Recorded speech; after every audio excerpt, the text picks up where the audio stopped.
Hello everyone! Welcome again to our YouTube. Channel. So, for today's vlog, nandito si Fiona para tulungan akong i-share sa inyo yung in-order ko from Amazon, which is para sa kanya. But before that, to those who are new to our channel, please don't forget to Like, subscribe, and turn on post notifications. You'll be notified every time me and Mommy upload a video. So, please don't forget to click the bell too para ma-notify kayo sa aming upcoming vlogs. And let's start our unboxing. Actually, na-open na namin to kasi excited kung anong laman. Kung anong laman nito. I ordered this last week in Amazon. These are books na para sa kanya, para pagka-abalahan niya this summer. And we will show you kung anong laman nito, anong mga box na in-order ko para sa kanya. Hindi niya alam na anong box ang in-order ko. Ako ang pumili nito para sa kanya. So, marami na siyang books na binili namin.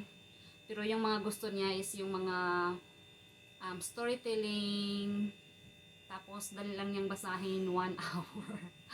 One book in 1 hour. So, ito, binili ko to para whole summer niyang basahin. Are you ready? That big book is one day. Are you ready? Yeah. So, inside these are 3 books. So, you will show them. Tadang! It's already open. So, first, plastic. Okay, you show them. Then, first one is this book. Yeah, this one. It's called Up the Creek.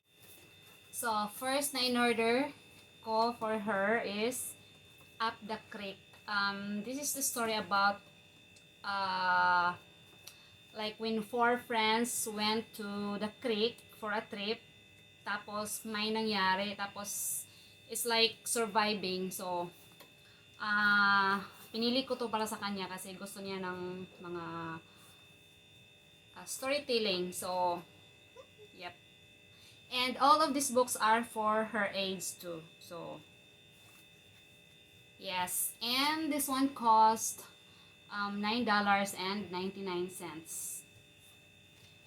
See, ganito ang ano. Ito yung mga ano niya. Then good books na anak like but bigger.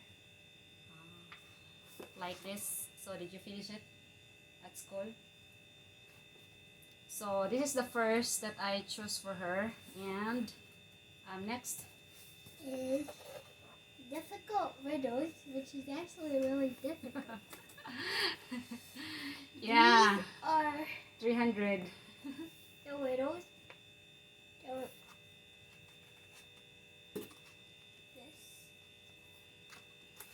So, pinili ko to kasi para ma-work out yung brain. Difficult riddles for smart kids because I know she's smart. At saka palagi lang siyang sa sa gadget, laptop, which is maka-affect sa behavior niya as I observe. So, binilhan ko siya ng mga books para may maiba siyang pagkakaabalahan at saka meron siyang matututunan. So, these are difficult riddles for smart kids. Kasi, pag magwatch siya ng TV, yung mag-game, tapos may mga riddles, something, yeah, she will answer it, and yeah, she can answer it sometimes. So, I bought her 300 riddles and puzzles, which will challenge your smart kids, sis. Challenge your smart kids. And this cost $5.99. Yeah, mas mahal pa to. Mas mahal pa to siya. And this one is written by Kevin Miller. So, yes, next. Big book. Yes, binilihan ko siya ng Britannica All New Kids Encyclopedia. See, this is for her. This is science. Yeah, what we know and we don't know. So, malalaman mo, you will learn here what we don't know. Yeah, a book of wonders and a wonderful book. Author Anthony Horowitz. I like the cover. See, I like the cover. It's hardcover and it's thick. See? Ganito ang mga gusto niya, yung may mga picture, tapos mga colorful, tapos she's interested in science too. And in their school, the science is not really their main priority. So, I want her to learn science, which is she likes science. When we are in the Philippines, she likes science subject. So when we came here, science is not really their priority subject because they only tackle English and math. Science it's not really. Yeah. But we do experiments. Yeah, they do sometimes. So, binilihan ko siya nito, which is for her age too. This is 10 to 12 years old. But I don't know because even me, I don't know of all this. So, it's not only for 12 years old. Binilihan ko siya ng mga ganito para may ano din siya, may malalaman din siya. May madiscover, which is the kids at her age, marami silang i-enhance para marami silang matututunan. So, what do you like in this book? Pictures. See?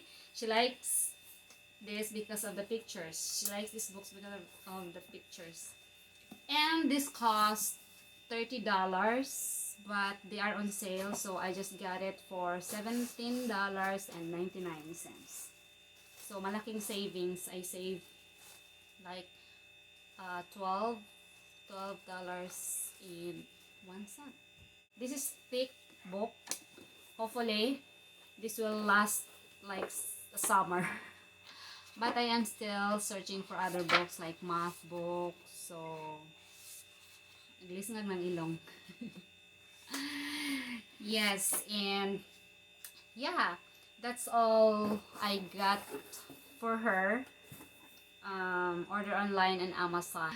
So if you like this video, please give us a big thumbs up and don't forget to like, subscribe, and turn on post notifications. You'll be notified every time me and Mommy upload a video. So see you guys in our next vlog. Bye. 1, 2.